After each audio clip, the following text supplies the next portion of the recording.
Bonjour et bienvenue dans Génération Cité d'Or.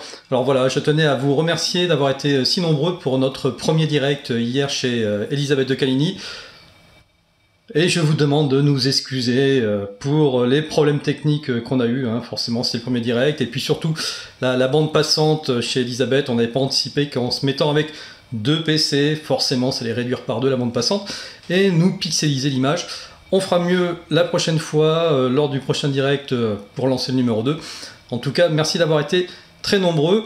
Et puis, eh bien, justement, pour vous remercier d'avoir été là, eh bien, on va vous passer un petit teaser avec Elisabeth de Caligny, que l'on a tourné à côté d'un petit lac près de chez elle. Vous allez voir, c'est juste magnifique.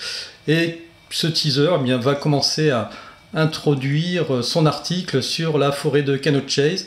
Voilà, vous allez voir, ça va vous donner vraiment envie de lire cet article qui est juste exceptionnel.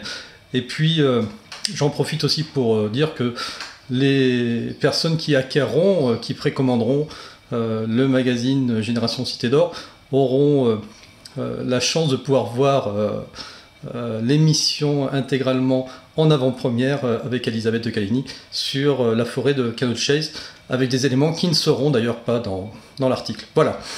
En tout cas, la fin est très proche. On arrive au bout du LUL le 6 mai, c'est dans quelques jours. Il nous manque tout juste 200 précommandes. Donc n'hésitez pas à en parler avec vous, autour de vous. Si vous avez déjà précommandé, eh bien, donnez-vous pour mission de trouver quelqu'un dans votre entourage qui pourrait être aussi intéressé par ce genre de revue. Et puis, si vous êtes tous là au rendez-vous, au moins on est sûr que le numéro 2 pourra sortir cet automne. Voilà. Allez, on rejoint immédiatement Elisabeth de Caligny auprès de son petit lac. Alors aujourd'hui, je vais vous parler dans un endroit extraordinaire d'ailleurs, comme vous pouvez le voir, d'une forêt mystérieuse qui se trouve dans le Staffordshire, qui s'appelle la forêt de Cannock Chase. Et là-bas, il se passe des choses absolument invraisemblables depuis un certain temps, et notamment depuis les années 60. Alors cette fabuleuse forêt se trouve étalée sur à peu près 6700 hectares, je crois, c'est immense. Il y a des grands arbres, des belles futaies, il y a 800 daims qui s'y baladent, des tas d'oiseaux, des tas d'animaux sauvages, et puis d'autres choses qui relèvent totalement du mystère. Et il y a des endroits bien précis à ça. Il y a des endroits bien précis, et notamment à la proximité, d'un cimetière qui est un cimetière allemand. Alors ce cimetière allemand est très étrange, je vous dis quand même, l'Angleterre n'a pas été envahie durant la Deuxième ou la Première Guerre mondiale. Eh bien non, il y a eu quand même des espions qui ont été tués là, et puis il y a surtout beaucoup de bateaux, beaucoup de sous-marins qui ont coulé, et parfois eh bien, on a retrouvé des Allemands, hélas décédés sur les côtes. Donc ceux-là ont été enterrés dans ce cimetière du Staffordshire, ce qui est quand même assez curieux, mais enfin bon, c'est comme ça. Alors, c'est un endroit très particulier, connu depuis la nuit des temps. Il y avait des druides autrefois, il y a des pierres levées d'ailleurs sur certains sites où il apparaît également de drôles de choses. Et il y avait, paraît-il, des rituels sacrificiels.